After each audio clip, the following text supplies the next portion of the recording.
सबसे पहले बात करते हैं छोटे सरकार की, क्योंकि प्रदेश के अंदर जिला परिषद और पंचायत समिति सदस्यों के लिए मतदान हो रहा है। आज पहले चरण के लिए 65 पंचायत समितियों की 1310 सदस्यों के निर्वाचन के लिए वोटिंग है।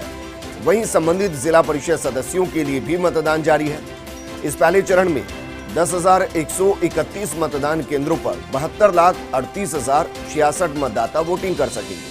आपको बता दें कि अजमेर, बांसवाड़ा, बाड़मेर, भीलवाड़ा, बीकानेर, बूंदी, चित्तौड़गढ़, चूरू, डूंगरपुर, हनुमानगढ़, जैसलमेर, जालोर, झालावाड़, झुंझुनू, नागौर, पाली, प्रतापगढ़, राजसमंद, सीकर, टोंक और उदयपुर जिले में मतदान है। वहीं मतदान केंद्रों पर नो मास्क, नो एंट्री और नो वोट का पालन किया जा रहा है। दूसरे चरण के लिए 27 नवंबर, तीसरे चरण के लिए 1 दिसंबर और चौथे चरण के लिए 5 दिसंबर को मतदान होगा। वहीं सभी चरणों के मतदान के बाद 8 दिसंबर को सुबह 9 बजे से सभी जिला मुख्यालयों पर मतगणना होगी। तस्वीर में आपको दिखा रहे हैं, तस्वीरें हैं जो सुबह सुबह पहुंचे मतदान करने के लिए, जिला परिषद के लिए, पंचायत समिति के लिए। और इस दौरान ग्रामीणों में काफी ज्यादा रुझान भी देखा गया है। हालांकि सर्दी की वजह से सुबह सुबह लोग कम निकलेंगे, लेकिन उसके बाद वोटिंग रफ्तार पकड़ती नजर आएगी। मतदान केंद्रों पर no mask, no entry, no vote, इस सिद्धांत को अपनाया जा रहा है। यानी कि अगर आप वोट करने के लिए मतदान केंद्र जाएंगे तो फिर आपको मास्क लगाना होगा। राजस्थान के 21 जिलों के लिए ये चुनाव हो रहे हैं, 21 जिलों में चुनाव हो रहे हैं। 65 पंचायत समितियों के लिए चुनाव हो रहे हैं। इस दौरान देखिए, जितना जरूरी ग्राम पंचायत का चुनाव होता है, उतना ही जरूरी पंचायत समिति और जिला परिषद का चुनाव होता है, क्योंकि पंचायत समिति एक तरीके से जिला परिषद और ग्राम पंचायत, इन दोनों के बीच की महत्वपूर्ण कड़ी है, जो न सिर्फ वित्तीय प्रबंधन देखती है, बल्कि उसके अलावा जो सरकार की फ्लैगशिप योजनाएं हैं उनको किस तरीके से ग्राम पंचायत स्तर पर एग्जीक्यूट कराया जा सके, उनको उतारा जा सके, यह जिम्मेदारी होती है। झुंझुनू से मेरे सहयोगी रणवीर झांझड़िया मेरे साथ जुड़ चुके हैं। रणवीर, किस तरीके से वोटिंग का रुझान आपको सुबह सुबह दिखाई दे रहा है?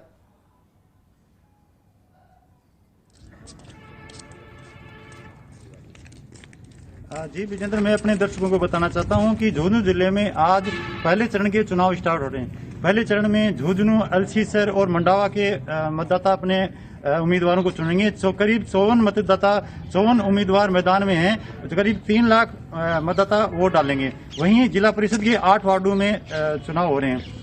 हम झुंझुनू पंचायत समिति के बुढ़ंदा कला गांव में खड़े हैं। कुछ मतदाता हमारे साथ हैं, हम जानते हैं उनका रुझाव, कि उनका क्या कहना है कि किस को लेके अपने वोट दे रहे हैं। आप पार्टी में उम्मीदवार को क्या देख के वोट दे रहे हैं?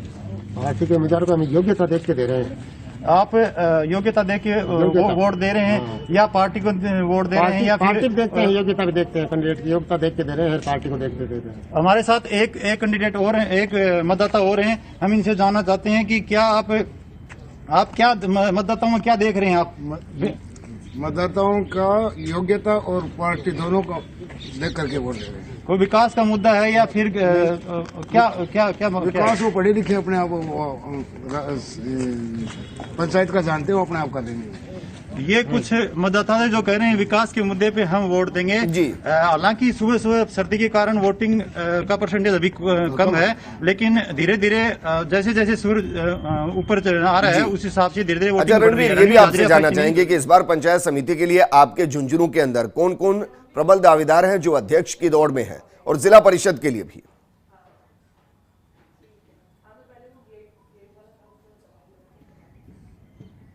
जिला परिषद के लिए इस बार कांग्रेस के विजेंद्र ओला भी जोर लगा रहे हैं। वहीं भाजपा से नरेंद्र खीचड़ हैं जो सांसद हैं, उनकी पुत्रवधू भी जोर लगा रही है। वहीं पंचायत समिति के लिए कांग्रेस अपने उम्मीदवारों के लिए जोर लगा रही है, बीजेपी अपने उम्मीदवारों के लिए। ये तो मतदाता ही तय करेंगे कि किसको सीट पे उठाया जाएगा। जी विजेंद्र। अच्छा, वोटिंग परसेंटेज कितना रहता है? क्या आपको सर्दी का असर दिखाई दे रहा है, या फिर लोग सुबह सुबह धूप सेकते हुए ही वोट कर रहे हैं?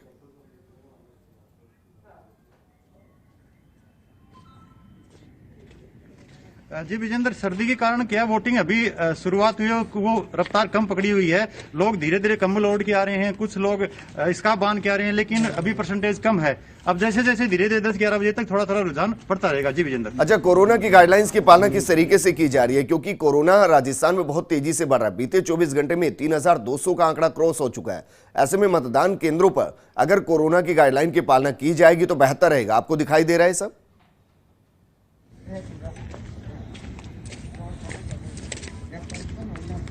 हाँ, कोरोना को लेकर जिला प्रशासन है वो भी पूरी तरह से मुस्तैद है और सभी को लाइन लगा के दूर दूर सभी मास्क लगा के आ रहे हैं। यहाँ कोरोना गाइडलाइन की पूरी पालना की जा रही है। जी विजेंद्र। एक पोलिंग बूथ पर कितने मतदाताओं को इस बार नोटिफाई किया गया है, और दूसरा है कि आपके इलाके में कितने पोलिंग बूथ बनाए गए हैं? क्या कोई आदर्श पोलिंग बूथ भी बनाया गया?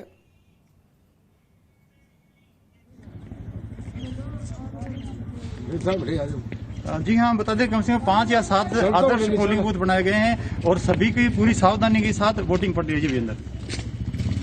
जी बिल्कुल, शुक्रिया हमारे साथ जुड़ने के लिए, तस्वीरें दिखाने के लिए। वापस हम आपके साथ जुड़ेंगे, वोटिंग परसेंटेज भी पूछेंगे और बाकी जानकारियां भी लेंगे कि किस तरीके से लोगों में रुझान दिखाई दे रहा है। लेकिन 21 जिलों के अंदर पंचायत समिति और जिला परिषद के लिए चुनाव हो रहे हैं। 65 पंचायत समितियों के लिए वोटिंग इस वक्त चल रही है।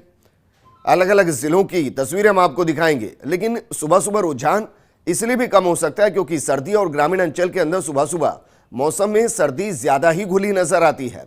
ऐसे में लोग हो सकता है कि धीरे धीरे घर से बाहर निकले, और ग्रामीण इलाकों के अंदर अक्सर यह देखा जाता है कि जो दोपहर का वक्त होता है उस वक्त वोटिंग परसेंटेज तेजी से बढ़ता है, और कोरोना की वजह से भी लोग नहीं चाहेंगे कि भीड़ का हिस्सा बने, इसलिए धीरे धीरे वोट करने के लिए निकलेंगे। हम भी आपसे अपील करते हैं कि अगर आपके यहाँ चुनाव है, पंचायत समिति का चुनाव है, जिला परिषद का चुनाव है, तो देखिए इसमें भागीदारी तो निभानी है।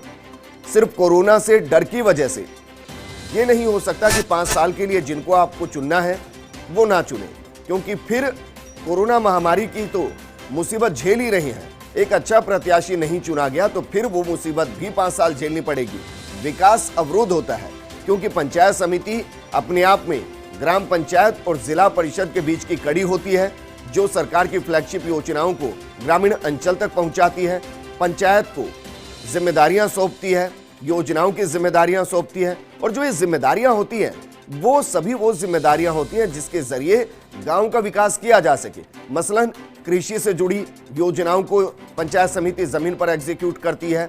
इसके अलावा सरकार की जितनी योजनाएं हैं, चाहे वो महिलाओं के उत्थान से जुड़ी हों या फिर सफाई से जुड़ी हों, वित्त पोषित से जुड़ी हों, अन्य योजनाओं हो, उनको पंचायत समिति पहुंचाती है। मॉनिटरिंग जिला परिषद करता है, और जिला परिषद के अंडर पंचायत समितियां आती हैं। पंचायत समिति पंचायतों को मॉनिटर करती है। ये एक विकास की कड़ी है जिसमें अगर आप एक भी जगह अपनी भागीदारी नहीं निभाएंगे तो समस्या होगी। लेकिन हाँ, मास्क का इस्तेमाल जरूर कीजिए।